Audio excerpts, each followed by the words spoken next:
Well, good morning, everyone. It's promise number 181 this morning, and we're in Hebrews chapter number 10, verse number 36. And let me give you the promise up front so that you know what we're talking about here.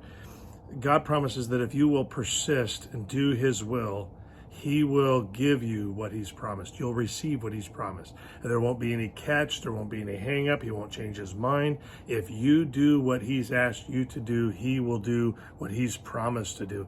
And much like yesterday, we see another promise about the rewards prepared for those who will live out the will of God faithfully.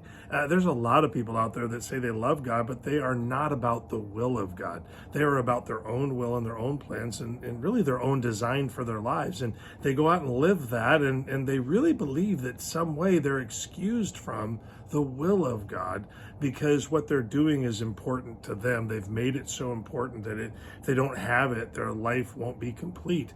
And for whatever reason, they become completely content without very much of God in their lives. And what's really sad about that is God can do so much better for us. There are so many people claiming to be believers, yet sadly, so few have their lives directed at living and working for the Lord. So many other things occupy our time, our resources, our energy, so that we really make no significant impact for him. We make a lot of impact for ourselves. We are completely loving the accomplishments of our own lives that amount to us being praised and us being rewarded. But we're not all that interested in the things that will get us the promises of God on our lives. And what's sad is we don't even know that we're missing out on it until we need it.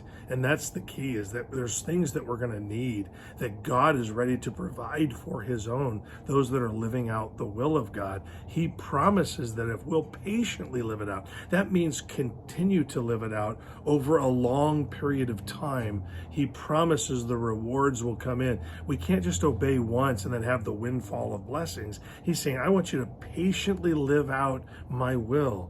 And the promises will begin to build up and they'll become more and more noticeable. And listen, I think that we're missing out on so much when we sell him short by selling ourselves short. So our passage reminds us that it's going to require a patient continuing forward for the Lord to receive the promised rewards. Only the devoted will actually receive these rewards. And so let your life be directed towards God's will, not just on Sunday or once a month or every so often, but patiently, day by day, living out the will of God, and the promises will begin to materialize in our lives. He promises that the patiently working out the will of the Lord people are the ones that really enjoy the promises. So I hope that helps. Enjoy a great day.